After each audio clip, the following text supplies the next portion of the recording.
More on this, let's bring in Sultan Barakat. He joins me live from Doha. He's a public policy professor at Hamad bin Khalifa University. Great to have you here with us on TRT World. So, just to follow up on what I just said, do Palestinian lives matter? I think to the vast majority of the population on Earth, they do matter. And you can see that in the large number of states that supports the Palestinian cause and that have already criticized the actions of Israel, even the bombing this morning. The problem we have is with a very small minority, and unfortunately, at the moment, they hold the power. And what is particularly outrageous about what happened this morning is the unlimited support that the United States is giving to Israel.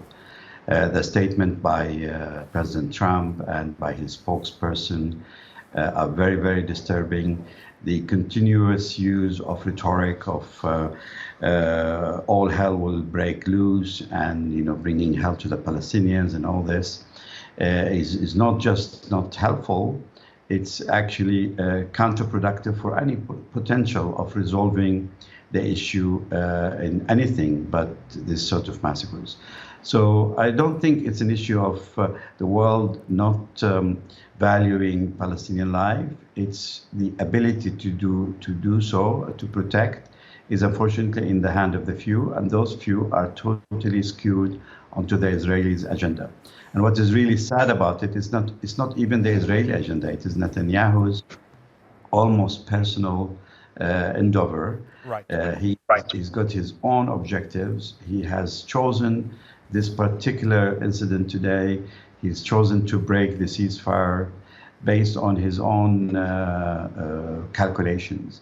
He is very much concerned in terms of the forthcoming vote in terms of the Israeli budget, and he wanted the Ben Gvir and other extremists to be on board with his government. So attacking the Palestinians again help him do so.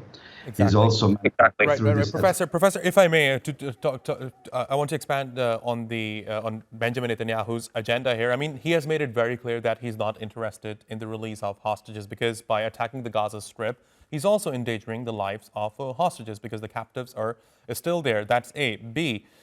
His own ministers have acknowledged that Hamas cannot be defeated because since October the 7th, Hamas has been able to recruit as many people as it has lost. This was something that was acknowledged by Antony Blinken, former U.S. Secretary of State.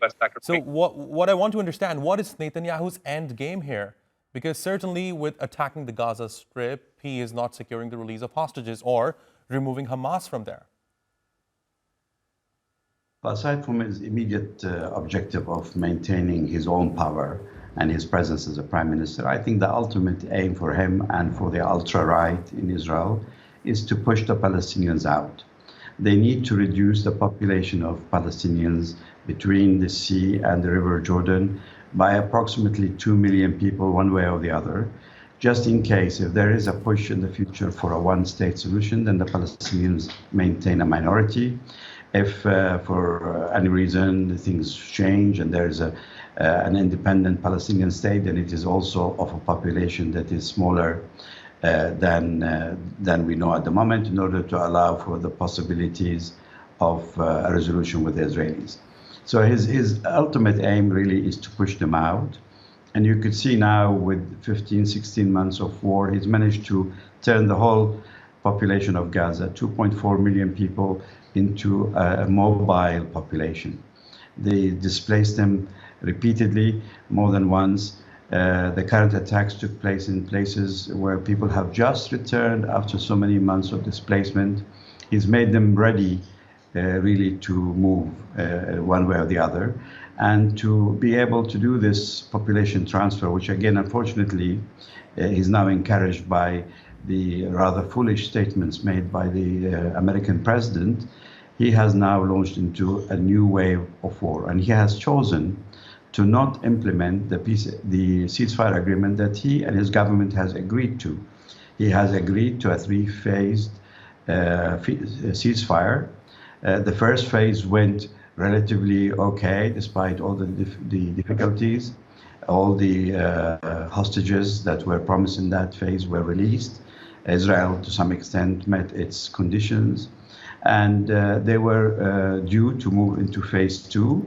He just does not have any intention of moving to phase 2, and he was arguing to try and extend phase 1 in order to release the rest of the Israeli hostages and then continue with the war.